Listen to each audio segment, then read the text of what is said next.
ഞാനൊരു കാര്യം ചോദിക്കട്ടെ? എനിക്ക് എൻ്റെ ഒരു അറിവിന് വേണ്ടിയിട്ട് ഞാൻ ചോദിക്കുന്നത് കേട്ടോ. ഈ നമ്മുടെ സമൂഹത്തിൽ ഇന്ന് ഏറ്റവും വലുതായിട്ട് നേരിട്ടുകൊണ്ടിരിക്കുന്ന പ്രശ്നങ്ങളെ സജീന നൂറിൻ്റെ ഗർഭവും രേണുസുധിയുടെ വീട്ടിലെ പ്രശ്നങ്ങളാണ്. കാരണം ഞാൻ അറിയാൻ മേലാഞ്ഞിട്ട് ചോദിക്കുക. രേണുസുധി എന്ന വ്യക്തിക്ക് ക്യാൻസറാണ്, സമ്മതിച്ചു. അത് കേട്ടപ്പോഴത്തേക്കിന് എനിക്ക് ഉൾപ്പെടെ എല്ലാവർക്കും ഭയങ്കര വിഷമമായിപ്പോയി. എല്ലാം സമ്മതിച്ച്. പക്ഷേ ഞാനൊരു കാര്യം ചോദിക്കട്ടെ? നിങ്ങളില്ലേ RCCയിൽ പോയിട്ടുണ്ടോ? ഒന്ന് RCC വരെ ഒന്ന് പോകണം.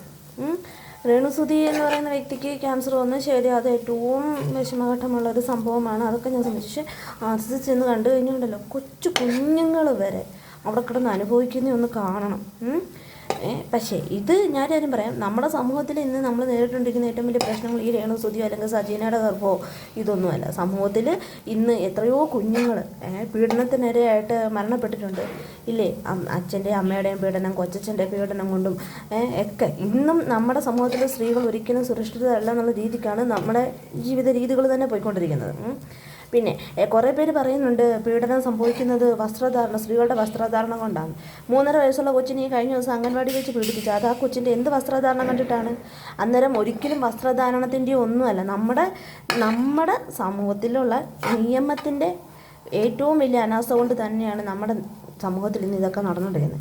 നിയമങ്ങൾ മാറിക്കഴിഞ്ഞാൽ ഉറപ്പായിട്ടും നമ്മുടെ സമൂഹം രക്ഷപ്പെടും. ആ നിയമങ്ങൾ മാറ്റാനായിട്ട് നിങ്ങൾ ഈ യൂട്യൂബേഴ്സ് ആയാലും എല്ലാവരും കൂടെ ശ്രമിക്കുകയാണെന്നുണ്ടെങ്കിൽ 100% ഉറപ്പായിട്ടും നമ്മുടെ സമൂഹത്തിൽ എന്തെങ്കിലുമൊക്കെ മാറ്റം വരും.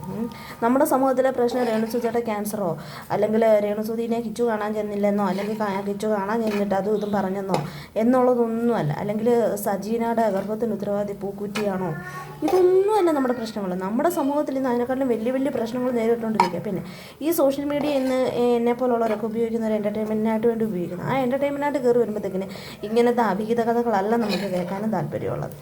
നമുക്ക് എൻ്റർടൈൻമെൻ്റ് ആയിട്ടുള്ള എന്തെങ്കിലും കാര്യങ്ങളും അറിവ് പകരാനും അതുപോലെ നമ്മുടെ സമൂഹത്തിന് ഗുണമുള്ള കാര്യങ്ങളും ഒക്കെ കൊണ്ടുവരികയാണെങ്കിൽ എന്ത് നല്ലതാണ്. ഇത് എൻ്റെ ഇതാണ് ഞാൻ പറഞ്ഞിരിക്കുന്നത്. മറ്റുള്ളവരുടെ താല്പര്യം എന്താണെന്നൊന്നും എനിക്കറിയത്തില്ല.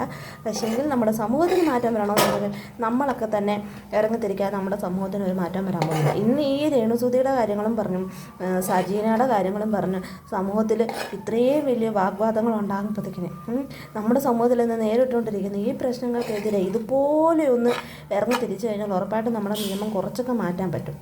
നിങ്ങളൊക്കെ തന്നെ ഒന്ന് നോക്കിക്കഴിഞ്ഞാൽ ഉറപ്പായിട്ടും നിങ്ങളൊക്കെ വിചാരിച്ചാൽ മാറ്റാവുന്ന ഒന്നാണ് നമ്മുടെ ഈ നിയമങ്ങളും കാര്യങ്ങളും എല്ലാം.